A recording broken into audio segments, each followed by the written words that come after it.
स्वागत है आपका मेरी चैनल में। मैं विजया आप सभी का स्वागत करती हूँ। तो फ्रेंड्स, इसके पहले पार्ट में मैंने बताया था मेरे घर में मेरे साथ क्या क्या हुआ और कितना बुरा हुआ, और अगली मतलब आगे आगे आपको मालूम पड़ेगा। तो वीडियो को लास्ट तक ज़रूर देखना, और चैनल को अगर आपने सब्सक्राइब नहीं किया है तो प्लीज़ चैनल को सब्सक्राइब करना, वीडियो को लाइक करना और शेयर भी ज़रूर करना प्लीज़, और कमेंट करके ज़रूर बताना मेरी स्टोरी आप लोग को कैसे लगी, जो कि रियल स्टोरी है ये। तो हम पिछली वीडियो में यहाँ तक आए थे कि मेरे हस्बैंड 3 दिन के लिए बाहर गए थे। एक लड़की घर में मैंने सोने के लिए बुलाई थी, क्योंकि साथ में मेरी लड़की को। तो वो लड़की आधी रात को उठ के चली गई। उसको घर पता नहीं घर में ऐसा क्या दिखा, तो मुझे नहीं मालूम कि उसको घर में ऐसा क्या दिखा। तो उसके बाद वो चली गई, और जैसे ही मतलब सुबह हो गई तो और फिर दूसरे दिन अकेले मैं सोई। फिर अकेले जैसे ही मैं सोई तो रात भर मुझे नींद नहीं आई उस घर में। और जैसे कि मतलब ऐसे लगता था मुझे कि मेरे घर में कोई है और घूम रहा है घर में। दिखता कोई नहीं था, लेकिन ऐसा फील हो रहा था मुझे कि कोई घूम रहा है आजू बाजू में, जैसे कि कोई घूम रहा है, ऐसे मुझे फील हो रहा था। तो रात भर मैं सोई नहीं, और उसके लिए सुबह जैसे मैं सुबह मॉर्निंग में उठी, वैसे मैंने मेरे हस्बैंड को फ़ोन किया और उनको बोली कि आप जितनी जल्दी हो सके उतनी जल्दी घर आओ, ताकि क्योंकि मुझे घर में बहुत ज़्यादा डर लग रहा है और ऐसे घर में है। तो वो आ गए रात को, और मतलब वैसे तो वो उसी दिन आने वाले थे, तो फ़ोन किया और वो रात को आ गए। और फिर मैं उनको बोली कि देखो ऐसा घर में हो रहा है और घर में कुछ भी अच्छा नहीं लग रहा है मुझे। तो वो बोले ऐसा कुछ नहीं होता है, ये सब दिमाग से निकाल दे, ऐसे मुझे बोले। तो मैं बोली ठीक है। फिर थोड़े दिन मैं शांत रही, और फिर भी घर में थोड़ा सा मतलब अजीब सा माहौल दिखता था, जैसे कि कुछ रौनक नहीं है, कुछ नहीं है। पूजा पाठ कितना भी करो फिर भी और घर में रौनक बिल्कुल नहीं थी उस घर में।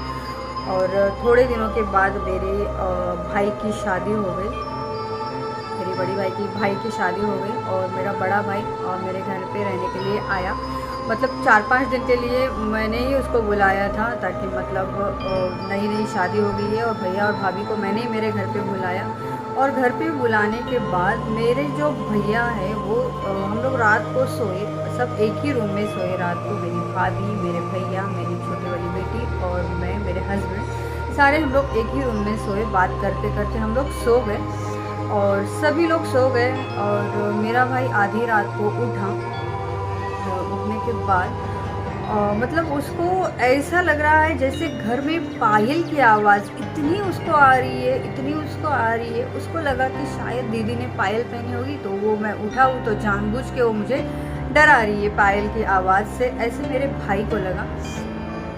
और उसके बाद मेरे भाई को ऐसा लगा कि जानबूझ के डरा रही है। फिर और उसको आवाज़ आ रही है पायल की, बहुत ज़्यादा, इतनी ज़्यादा आवाज़, घर में ही, घर के बाहर नहीं, कुछ नहीं, घर में ही पायल की आवाज़ उसको इतनी आ रही थी कि वो डरा नहीं, क्योंकि उसको लगा मुझे मजाक करने की आदत है। तो उसको लगा कि शायद मेरी दीदी ही मेरे साथ मजाक कर रही है, आधी रात को उठाओ, इसके लिए वो मुझे डराने की कोशिश कर रही है। और उस टाइम पे फ्रेंड्स मैंने मेरी पैर में पायल वायल कुछ भी नहीं पहना था। तो जैसे ही वो सुबह उठा वैसे ही बताने लगा मुझे और मेरे हस्बैंड को कि घर में पायल की आवाज़ बहुत आ रही थी, दीदी मुझे डरा रही थी, जैसे वैसे मैं आधी रात को उठा था तो दीदी डरा रही थी मुझे पायल का आवाज़ कर करके। मैं बोली मेरी पैर में पायल ही नहीं है, तो मैं पायल की आवाज़ से कैसे डराऊंगी तुझे, और वैसे भी मैं पायल कभी पहनती नहीं हूँ, तो पायल की आवाज़ से डराने का सवाल ही नहीं आता। तो वो भी इतना डर गया, मतलब पायल की आवाज़ इतनी उसको आ रही थी, बोला मुझे इतनी आ रही थी। तो मुझे ऐसा लगा कि शायद तू ही मुझे डरा रही है, इसके लिए मैंने किसी को नहीं उठाया, और आधी रात हो गई थी इसके लिए मैं किसी को बोला भी नहीं। लेकिन घर में ही पायल की आवाज़ बहुत ज़ोर से आ रही थी, और मुझे तो अभी तक नहीं आई थी पायल की आवाज़ घर में, लेकिन उसको ज़रूर आई। और फिर उसी रात को फिर हम लोग सो गए। तो सोने के बाद मतलब वो सोया नहीं, वो जागता ही रहा मेरा भाई। और जैसे ही मतलब जागता ही रहा, क्योंकि उसको देखना था कि पायल की आवाज़ किसकी आ रही थी, उसके लिए वो जाग रहा था रात भर। और फिर रात भर जागा, जैसे 3-3:30 बज गए थे। और उस टाइम पे उसको ऐसा लगा कि जैसे कि घर में कोई दिखा उसको, और दिखने के बाद मतलब परछाई जैसे दिखने लगी उसको, और ऐसा लग रहा था कि खिड़की के साइड पे कोई खड़ा था। पता नहीं वो अंदर से था बाहर से था, उतना तो नहीं पता है, लेकिन खिड़की के साइड कोई खड़ा है उसको दिख रहा था। और वो जैसे ही देख रहा था वो डर गया था बहुत ज़्यादा, लेकिन उसने उठाया नहीं किसी को। तो फिर वैसे ही वो सो गया, चादर उधर ओढ़ के सो गया डर के। और उसके बाद दूसरे दिन उठा और उसके बाद मुझे बोला, दीदी जितनी जल्दी हो सके उतनी जल्दी ये घर चेंज करो, क्योंकि ये घर अच्छा नहीं है। उतना ही मुझे बोला, उसने उतना बताया नहीं मुझे कि खिड़की के पास कोई खड़ा था या फिर कोई मतलब अंदर से खड़ा था कि बाहर से खड़ा था, कोई पता नहीं। लेकिन खिड़की के सामने कोई परछाई थी, वो मुझे उसने नहीं बताई, उसने वो भाभी को बताया, फिर भाभी ने मुझे बताया। तो फिर वो बोला कि जितनी हो सके, जितनी जल्दी हो सके उतना ये घर चेंज करो जल्दी, क्योंकि ये घर अच्छा नहीं है और सेफ़ नहीं है ये घर, इतना मुझे वो बोला। और वो फिर उसी दिन चले गए वो लोग, उन लोगों को भी डर लग रहा था तो वो चले गए। और फिर मेरी बेटी, मैं और मेरे हस्बैंड ही थे, हम लोग तीनों ही घर में थे। और उसके बाद जैसे ही वो लोग चले गए फिर हम लोग थे। और फिर मेरे हस्बैंड तो सुबह काम पे जाते थे, जॉब पे, और उसके बाद रात को 11:30 12 साढ़े 12 बजे आ जाते थे जॉब से। फिर मेरी बेटी और मैं, हम दोनों ही अकेले रहते थे। और मेरी बेटी एक दिन फिर पैसेज में खेल रही थी, और पैसेज में खेलने के बाद वो उसको कोई दिखा तो ज़ोर ज़ोर से रो रही थी। मैं देखी तो कुछ नहीं था।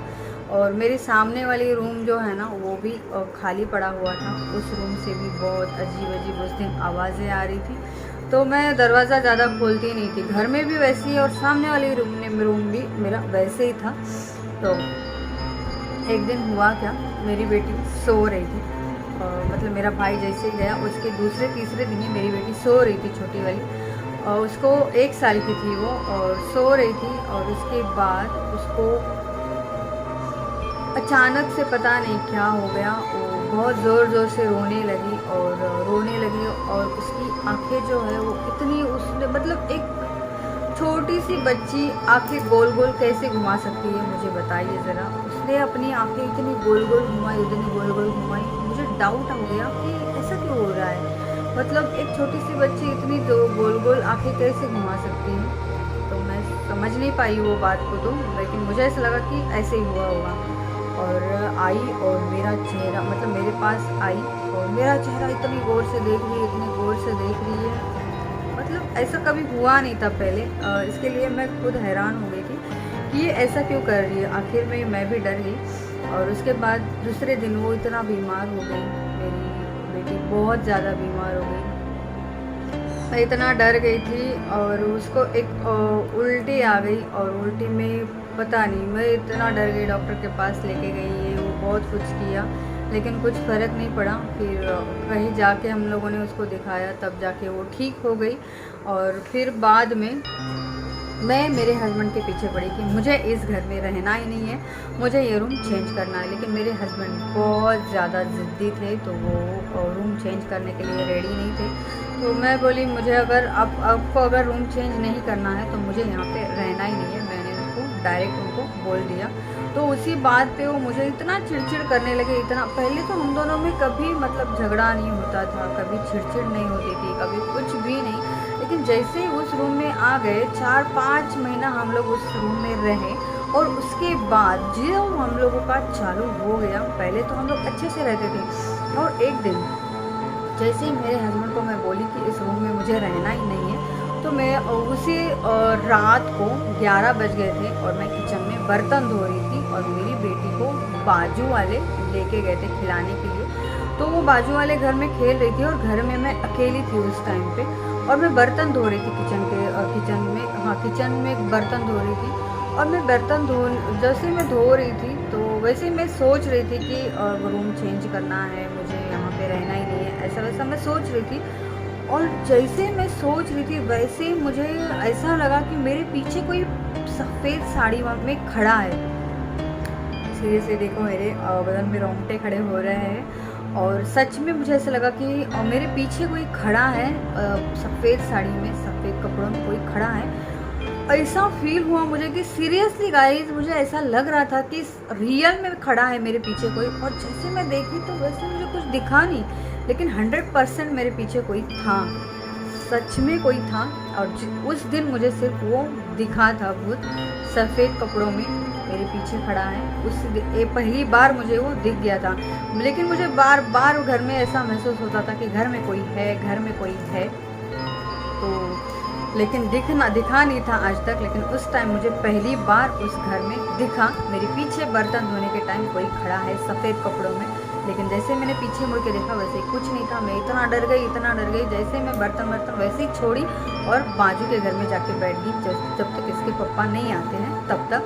और फ्रेंड्स, ये स्टोरी मैं यहीं तक रखती हूँ। उसके आगे की स्टोरी मैं अगले पार्ट में आपको बताऊँगी। लेकिन प्लीज़ अगर मेरे चैनल को आपने सब्सक्राइब नहीं किया है तो सब्सक्राइब करो और वीडियो को शेयर करो। प्लीज़ प्लीज़ प्लीज़ वीडियो को शेयर करो ताकि मुझे भी आप लोगों का सपोर्ट मिले इसके लिए। और चैनल को सब्सक्राइब ज़रूर करना, कमेंट करके ज़रूर बताना ये पार्ट 2 आपको कैसा लगा। तो ये पार्ट मैं यहीं तक रखती हूँ। अगले पार्ट में आपको अगली स्टोरी बताऊँगी, मतलब इसके आगे क्या हुआ वो मैं बताने वाली हूँ। तो चलिए मिलते हैं अगली वीडियो में, तब तक के लिए बाय।